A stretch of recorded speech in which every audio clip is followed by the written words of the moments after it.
Kapayapaan po ang sumainyong lahat, mga giliw naming taga-subaybay ng programang ito.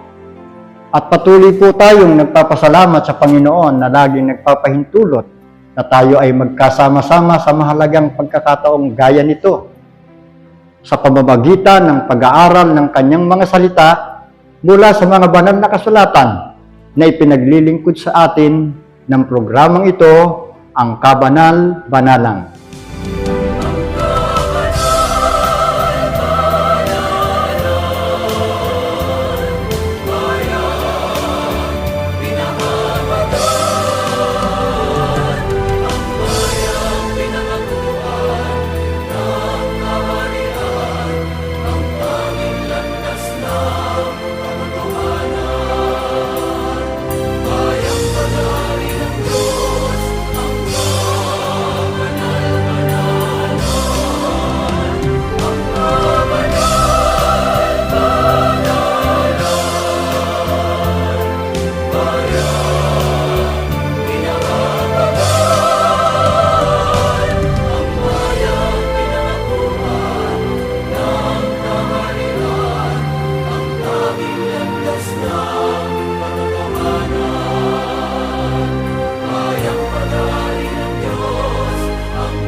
Ako po ang inyong lingkod, kapatid na Miknea, na muli ay inyong makakasama sa paglilingkod na ito o sa pag-aaral na ito ng mga salita ng Diyos. At siyempre po, patuloy nating nakakapiling ang pangunahing tagapagsalita sa programang ito, ang kapatid na Niraya. Kapayapaan po ang sumainyo, kapatid na Niraya. Kapayapaan din pong sumainyo, kapatid na Miknea, at kapayapaan po sa lahat ng aming mga mahal na taga-subaybay ng programang ito na ang Kabanal-Banalan. Muli po isang panibagong paksa ang inihanda ng Diyos sa pamamagitan ng programang ito, ang Kabanal-Banalan. At ang paksang niloob ng Panginoon na sa araw na ito ay atin pong sama-samang pag-aralan at talakayin ay may pamagat na ang Panginoon ay mapagpatawad. Alam niyo po, mga giliw naming taga-subaybay, sa gitna ng ating mga pagkukulang, pagkakamali, at mga sandaling nadarama natin ng bigat sa ating kalooban, may isang katotohanan na laging nagbibigay sa atin ng pag-asa, ang Panginoon na mapagpatawad. Opo, hindi niya tinatanggihan o binabaliwala ang sino man na lumalapit at nagsisisi at nagbabalik loob sa Kanya. Sa Kanyang awa, may pagkakataon tayong magsimula muli, magbago at maranasan ang pagpapatawad ng Diyos sapagkat ang Panginoon ay tunay na mapagpatawad. Kaya kapatid na Niraya, para po mapasimulan natin ang paksang ito, agad po ay magtanong tayo sa pamamagitan ng pambungad na pagtatanong. Saan po nakasalig ang katotohanan ito na ang Panginoon ay tunay na mapagpatawad? Ang sagot po ay mababasa natin sa aklat po ng Awit. Ang kapitulo ay 86 at ang bersikulo po ay 5. Pakibasa po, kapatid na Miknea, ang sagot ng Biblia. Sapagkat ikaw, Panginoon, ay mabuti at mapagpatawad at sagana sa kagandahang loob sa lahat na tumatawag sa iyo. Kung saan po nakasalig ang katotohanan ng binabanggit sa ating paksa na ang Panginoon ay tunay na mapagpatawad, marami po itong saligan. At ang isa sa nagpahayag ng saligan ay ang haring si David, batay po sa mga awit ng kanyang pagpupuri sa Panginoong Diyos. Sa talatang ito ay sinabi niya na ikaw, Panginoon, ay mabuti at mapagpatawad. Sa panahon pa ni Haring David, kapag siya'y sumasamba, kapag siya ay nagpupuri sa Panginoon, isa ito sa nilalaman ng kanyang pagpupuri, ang katotohanan na ang Panginoon ay mabuti, ang Panginoon ay mapagpatawad. At hindi niya lang po ito inaawit. Sapagkat ito nga po isang katotohanan, pwede natin sabihin na ito rin ay isang testimonyo batay po sa naging karanasan niya na siya rin naman ay pinatawad ng Panginoon. Ang Panginoon ay naging mapagpatawad sa kanya. Kaya yung sinasabi sa ating paksa na ang Panginoon ay mapagpatawad, ito po ay isang katotohanan at ito ipinapahayag ng mga unang lingkod ng Diyos at naranasan nila sa panahon na sila'y magkasala, magkamali, sa halip na sila'y parusahan ng Panginoon batay sa kanilang mga naging pagkukulang at kasalanan, palibhasa ang Diyos ay mapagpatawad, naranasan nilang bigyan sila ng Panginoon ng pagkakataong magsisi, magbago, at nang makita ng Diyos yung kanilang pagsisisi at pagbabago, naranasan nila ang pagiging mapagpatawad ng ating Panginoon. So maliwanag po ang ating narinig, mga giliw naming tagapakinig. Ang katotohanan ng sinabi ni Haring David na nakaranas at nakasaksi ng kagandahang loob at pagpapatawad ng Diyos. Kaya nasabi niya, ang Panginoon ay mabuti at mapagpatawad. Kaya maliwanag na hindi lang po basta salita ang kanyang sinabi. Naranasan niya mismo ang pagpapatawad ng Diyos sa kanyang buhay sa kabila ng pagkukulang at pagkakasala. Pero ang tanong po, kapatid na ni Raya, papaano po napatunayan at naranasan ni Haring David ang pagiging mapagpatawad ng Panginoong Diyos? Ang sagot po na mula sa Biblia ay mababasa muli natin sa Aklat ng Mga Awit. Ang kapitulo po ay 32 at ang versikulo ay 5. Sa salin po ng Biblia na Revised Tagalog Popular Version.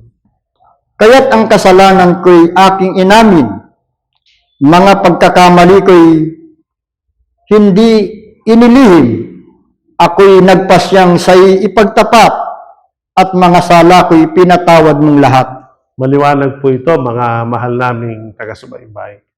Sa mga talatang ito na ipinapahayag ni Haring David ay napatunayan niya at naranasan ang pagiging mapagpatawad ng Panginoon sa pamamagitan ng tatlong bagay. Sabi niya, ang kasalanan ko ay aking inamin, una. Pangalawa po ay ang kanyang mga pagkakamali ay hindi niya inilihim. At ang pangatlo, nagpasya itong ipagtapat sa Panginoon. Kumbaga, ikinumpisal niya sa Diyos yung kanyang mga pagkakasala, kasalanan, at kahit sa mga noon ay kinakasangkapan ng Diyos gaya ng mga propeta. At dahil sa kanyang pag-amin sa kasalanan, kasi meron po mga tao na kaya minsan hindi nakakaranas ng pagpapatawad, nagkasala na nga ayaw pang umamin. Pinagtatakpan nila yung kanilang kasalanan, kaya hindi sila nakakaranas ng kapatawaran. At yung iba, nagkakamali na nga, nangangatwiran po. So, yun ang sa mga tao eh. Pero si Haring David, nung siya magkamali, hindi niya inilihim. Hindi niya yung pinangatwiranan. At sa halip, ang naging kapasyahan niya, ipagtapat ito sa Panginoon at ipagtapat sa kasangkapan ng Panginoon. Yun po, dahil sa kanyang pag-amin, sa kanyang mga kasalanan, dahil sa kanyang hindi pagdilihim ng kanyang mga pagkakamali, hindi siya nangangatwiran, hindi niya pinapangatwiranan ng kanyang mga kasalanan at kamalian, at hindi niya inililihim sa halip iti kanya ipinagtatapat, dahil doon ay naranasan niya ang pagpapatawad ng Panginoon. At kung babalikan po natin yung kasaysayan ni Haring David, kahit hari, mga nasa mataas na posisyon, palibhasa ay siya po ay may pagkataong kagaya rin natin, hindi ko mo siya mataas ang posisyon na hindi na siya pwedeng magkasala o magkamali. So, nagkasala pa rin, nagkamali pa rin. Po ba? Ang isang kasalanan niya, kung tayo po ay nagbabasa ng Biblia, may pagkakataon na siya ay nasa bahay-hari at mayroon isang magandang babae na naliligo. Nakita niya ang kagandahan nito at natukso o naakit siya. So, nung alamin niya na kung pwede bang maging babae o tagapagsilbi ng hari o mapangasawa ng hari, nalaman niya na yun pala ay may asawa na. Ang asawa nun ay isang sundalo o kanyang kawal. So, para maging kanya ito dahil pinagnanasahan niya ito. Ibinilin niya na yung asawa ilagay sa maging frontliner sa giyera para pagka ito ay namatay, nabiyuda na yung babae, pwede niya nang maging babae o asawa ng hari. At yun nga po ang nangyari. Inilagay sa frontline yung sundalo o kawal sa panahon ng digmaan namatay at naging biyuda yung babae. Si Bathsheba po ba yung pangalan nun? So, yun. At dahil doon, ay kinuha niya ito para maging asawa. So, nalaman nyo ng isang propeta na ang pangalan ay si Propeta Nathan. Yun ay hindi kasang-ayon sa kalooban ng Diyos. Yun ay isang malaking kasalanan na kunin mo yung asawa ng kawal. Hindi naman yung single, o dalaga. Kaya dahil doon ay sinita siya ng propeta. At noong una nga, parang iniisip pa si Propeta Nathan kung paano magiging approach sa hari. Ang sabi ni Propeta Nathan, hari, hatulan mo. Meron na niyang isang taong nasa kapangyarihan o mayaman, maraming alagang tupa. At meron namang isang simpleng tao, iisa lang ang tupa. Alam mo, ang ginawa niya ng isang taong nasa kapangyarihan, mayaman na maraming tupa, ipinapatayan niya yung may-ari nung nag-iisang tupa. Tapos kinuha nung mayaman yung isang tupa at inangkin. Ano anyang masasabi mo dyan, o hari? So, nagpupuyos ang damdamin ni David. Karapat-dapat anya sa kamatayan ng taong yan. Ang sabi ni Propeta Nathan, ikaw yun. So, paano ang naging yun? Ikaw, bilang hari, may karapatan kang magkaroon ng asawa, may karapatan ka rin magkaroon mga babaeng tagapagsilbi, pero itong kawal mo, nag-iisa lang. Kinuha mo pa, ipinapatay mo yung kawal at kinuha mo yung kanyang asawa dahil ikay natukso sa kanyang kagandahan. So, hindi na po nangatwiran. Hindi ginamit ni David yung kanyang kapangyarihan. Pwede sabihin, kung ibang hari, wala kang pakialam. Hari ako dito, masusunod ang gusto kong gawin.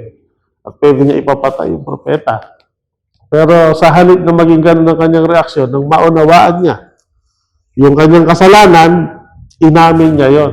Yung kanyang kasalanan, inamin niya yung kanyang pagkakamali, ipinagtapat niya at nagsisi siya, humingi siya ng tawad. Kaya sa halip na siya'y parusahan ng Panginoon, siya ay pinatawad ng Panginoon. So ang punto rito, nang sabihin ni Haring David na ang Panginoon ay mabuti at mapagpatawad, hindi lang yan isang lyrics ng awit na pinupuri ng Diyos, kundi batay sa kanyang karanasan, napatunayan niya talaga sa laki ng kanyang kasalanan, sa laki ng kanyang pagkakamali, nung aminin niya ito, nung ipagtapat niya ito, at nang ito ay hindi niya ilihim, nagsisi siya at nagbago, pinatawad siya ng Panginoon. So yun po mga giliw naming tagapakinig. Kaya napakahalaga po na kapag tayo ay nakagagawa ng mga kasalanan, lalo na kasalanan laban sa Panginoong Diyos, dahil ang Diyos naman ay mapagpatawad, ang kailangan lang po aminin, magsisi,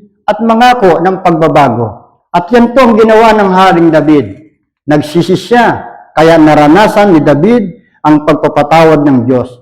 Ito po ay sa pamamagitan ng kanyang pag-amin at hindi pagtatago ng kanyang mga nagawang pagkakamali. Siya nagbalik loob sa Diyos. Sa karanasang ito, mga giliw naming taga-subaybay, malinaw kung gaano kalaki ang awa at kabutihan sa sino mang tao na magsisisi sa harap ng Panginoon. Ngayon, kapatid na ni Raya, papaano po naman naranasan at napatunayan ng mga mamamayan ng bayang Israel ang pagiging mapagpatawad ng Panginoon? Ang sagot po ay mababasa natin sa kasaysayan na nasulat sa Biblia pa rin sa Aklat ng Mga Awit, 78:38. Pakibasa po, kapatid na Miknea. Ngunit siya, palibasay puspos ng kaawaan, ay pinatawad ang kanilang mga kasamaan at hindi sila nilipol. Oo, madalas na inihiwalay ang kanyang galit at hindi pinukaw ang buo niyang puot. Maliwanag po ito, mga mahal naming taga-subaybay. Hindi lang si David bilang hari ng Israel ang nakaranas ng pagiging mapagpatawad ng Panginoon. Kahit ang mamamayan ng bayang Israel na nasasakupan ng hari si David, sila rin ay nakaranas ng pagpapatawad ng Panginoon. Ang isa sa madalas na pagkakasala na nagagawa ng mga mamamayan ng Israel, yung pagsamba sa tinatawag na Diyos-Diyosan. Alam niyo po, pag binabanggit sa Biblia, yung mga gawang kasuklam-suklam sa paningin ng Panginoon, isa po yan. Yung ang tao ay sumasamba sa halip na sa tunay na Diyos na may lalang, ang sinasamba, yung mga Diyos-Diyosan, yung mga bagay na nilalang. Pagka ganun ang ginagawa ng mga tao, sila po ay nagkakasala laban sa Panginoon. Pero palibhasa ang Diyos po ay mapagpatawad sa halip na parusahan agad, sa halip na lipulin agad ang mga taong ito, binigyan pa rin sila ng panahon, ng pagkakataon para magsisi, para sila'y magbago. Opo, naranasan at napatunayan ng bayang Israel ang pagiging mapagpatawad ng Panginoon sa panahon na madalas silang nagkakasala, madalas din silang pinatatawad ng Panginoon. Palibhasaan niya, ang Panginoon ay puspos ng kaawaan, ay pinatatawad sila sa kanilang mga kasamaan at hindi sila nalipol. Kaya yung kasaysayan ng bayang Israel hanggang ngayon, may mga Israelita pa rin, may mga matandang bansa na ang Israel sa kasaysayan. At bagamat hanggang ngayon, lagi silang hinigyera, di po ba? Opo. Laging merong pagtatangka ang mga kalaban nilang mga bansa. Hindi pa rin sila nauubos. Hindi pa rin sila nalilipol. Kasi sa halip na parusahan sila ng Panginoon, binibigyan sila ng Panginoon na ituwid yung kanilang pagkakamali, unan yung kanilang pagkukulang, at itama at pagsisihan yung kanilang mga nagawang kasalanan. Sa gayon, nakararanas pa rin sila ng pagpapatawad at hindi po ipinapaubaya ng Diyos na malipol ang lahing Israel mula noon hanggang ngayon. Ayan po, talaga ng Israel, nung mga panong yun, sa kabila po ng paulit-ulit na pagsuway at pagtatakwil sa Diyos at pagkakasala, gayon nila naranasan ang paulit-ulit din na pagpapatawad ng Diyos. Naging laging bukas ang pagpapatawad ng Diyos sa kanila. Kung hindi kaya magiging mapagpatawad ang ating Panginoong Diyos, kapatid na ni Raya, ano po kaya ang mangyayari sa mga taong nagkakasala ngayon? Ipinahayag din po ni Haring David ang pwedeng mangyari kung ang Diyos ay hindi magiging mapagpatawad. Nasulat po ito sa Aklat ng Mga Awit, Kapitulo 130, versikulo 3 hanggang 4. Kung ikaw, Panginoon, magtatanda ng mga kasamaan, o Panginoon, sinong tatayo? Ngunit may kapatawaran, taglay ka, upang ikaw ay katakutan. Ang mga salitang ito na binabanggit ni Haring David ay pwede nating uriin na rhetorical question o tanong na nagpapaliwanag. Opo. Sa pakikipag-usap niya sa Diyos ay sinabi, kung ikaw, Panginoon, ay magtatanda ng mga kasamaan, sa ibang salita, kung hindi ka magiging mapagpatawad, ililista mo at gaya ng utang ay itatala ang tatandaan ng lahat ng kamalian at kasalanan ng tao, sino anyang makatatayo sa iyong harapan? So, ibig sabihin po nun, wala nang makatatayo sa harap ng Diyos. Wala nang magiging karapat-dapat sa Panginoon. Kasi, walang tao na hindi nagkakasali. Kumbaga, lahat na sana ng tao naparusahan. Lahat na sana ng tao napahamak. At kahit na mamatay at muling mabuhay ang mga tao, ay walang maliligtas kung walang pagpapatawad dahil lahat haharap sa hukuman ng Diyos, hahatulan ayon sa kanyang gawa, at mas marami pong masamang gawa ang nagawa ng tao, kaya lahat ay mapapahamak. Pero palibhasaan niya ay may kapatawarang taglay ka upang ikaw ay katakutan o magkaroon ng reverential fear ang mga tao, umaakayo sa mga tao para magsisi at magbago. Sapagkat yun ang pinatawad ng kaunti, iibig ng kaunti. Ngunit ang pinatawad ng marami, iibig ng marami. Kaya mas marami rin mga tao ngayon na sa kabila ng pagiging makasalanan, pag naranasan nilang sila'y patawarin, bumabawi sila. Baga, yung masama, pag nagpakabuti yan, mas mabuti pa doon sa dating mabuti. Kasi, ang ano nila sa ganito lang silang paraan, makababawi sa Panginoon. Kaya, hindi maaaring ang Diyos ay hindi maging mapagpatawad, sapagkat kung magkakagayon, walang maliligtas. Pero salamat na lang, ang Diyos na ating Panginoon na kinikilala, sinasambat, pinaglilingkuran ay Panginoong Diyos na mapagpatawad, kaya nasa atin ang pagkakataon para magkaroon tayo ng spiritual na talagang magandang kinabukasan. Yung hinahangad ng Diyos at gusto rin natin sa halip na tayo mapahamak ay maligtas, magkakaroon po yan ng kaganapan. Opo, mga giliw naming tagapakinig, ayon po sa talata na ipiniliwanag ng kapatid na ni Raya, kung susukatin o ang Diyos ay magtatanda ng kasalanan ng tao at siya ay hindi magiging mapagpatawad, wala pong makatatayo na sa harapan ng ating Panginoong Diyos. Ibig sabihin, ang tao po ay mananatiling nasa ilalim ng hatol at kawalan ng awa. Ngunit ang Diyos palibas ay may kapatawarang taglay, gaya ng nabanggit sa talata, upang siya ang wika ay katakutan. Ngayon po naman, kapatid na ni Raya, ano po ang aral na nais matutunan natin at ng ating mga tagapakinig sa pagkakilala sa Kanya bilang Diyos na mapagpatawad? Ang mensahe o lesson na dapat po ay maunawaan natin at pagsikapang may apply sa ating buhay, kaya ang Diyos ay naging mapagpatawad sa atin, ay para maging mapagpatawad din tayo. Mababasa po ito sa sulat ni Apostol Pablo sa mga taga-Kolosas, Kapitulo 3, versikulo 13. Magtiisan kayo sa isa't isa at magpatawaran kayo sa isa't isa. Kung ang sino man ay may sumbong laban sa kanginuman, na kung paanong pinatawad kayo ng Panginoon, ay gayon din naman ang inyong gawin. Napakaliwanag po nito. Ang aral na gusto ng Diyos na matutunan natin, pagkatapos nating makilala na siya po ay Diyos na mapagpatawad, matutunan din nating maging mapagpatawad. Kung ang Diyos, paano niya ba hinaharap yung mga taong makasalanan? Ang damdamin ng Panginoon, naaawa siya, bunga ng awa.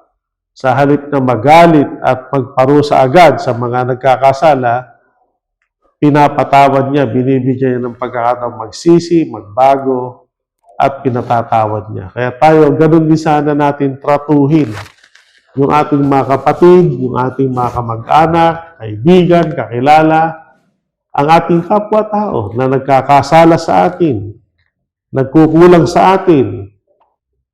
Gayahin natin ang Panginoon. Sa halip na magalit tayo ay umiral ang pag-ibig sa kapwa at bunga ng pag-ibig ay mahabag tayo o maawa tayo sa mga nagkakasala. At bunga ng awa, matuto tayong magbigay ng pagkakataon para ang mga taong nagkakasala ay magsisi din naman, magbago, at kung humihingi ng kapatawaran o hindi man, ibigay natin yung pagpapatawad gaya ng Diyos na pinatawad tayo. Sapagkat kung hindi magiging gayon, sabi ng Biblia, pag hindi kayo marunong magpatawad, hindi rin kayo patatawarin. Kaya sabi sa Biblia, magpatawaran kayo sa isa't isa.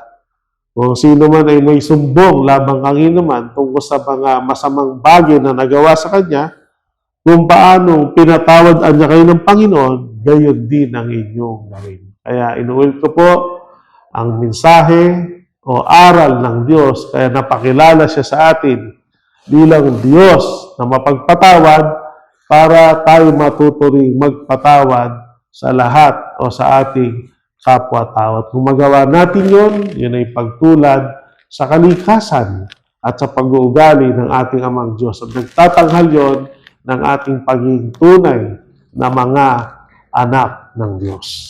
So, ayan po mga giliw naming mga tagapakinig sa ating naging pag-aaral. Nakita po natin kung gaano kadakila ang kapatawaran ng ating Panginoon. Kung hindi siya magpapatawad, gaya ng nabanggit kanina, wala isa man sa atin ang makatatayo sa kanyang harapan. Kaya ngayon po ay tinuturuan niya tayo. Iniiwan niya sa atin ang mahalagang aral na dapat nating matutunan. Kung paano tayo pinatawad ng Diyos, gayon din tayo dapat magpatawad sa ating kapwa. Hindi po ito laging madali, ngunit sa harap ng dakilang kapatawaran ng Diyos sa atin, ay madali natin itong magagawa. Nawa po ang araling ito ay maging paalala sa ating lahat kung gaano kalaki ang ibinigay na kapatawaran ng sa atin, gayon din dapat ang handa nating ibigay sa iba. Nawa po ipagpala ng Panginoon sa ating lahat ang diwa ng mensaheng ito, basbasan ng Panginoon sa ating puso't kalooban mula po ngayon at magpakailanman. Amen. Maraming salamat po sa inyong pagtangkilik sa palatuntunang ito ng Kabanal-Banalang Iglesia ng Diyos kay Kristo Jesus. Kung nais po ninyong mapanood ang iba pa naming programa at upang lubos po ninyong makilala ang Kabanal-Banalang Iglesia ng Diyos kay Kristo Jesus, mag-subscribe sa ating YouTube channel na The Most Holy Church, bisitahin ang aming Facebook page na MHC Media. At bisitahin ang ating official website na www.mostholychurch.com. Maraming salamat po.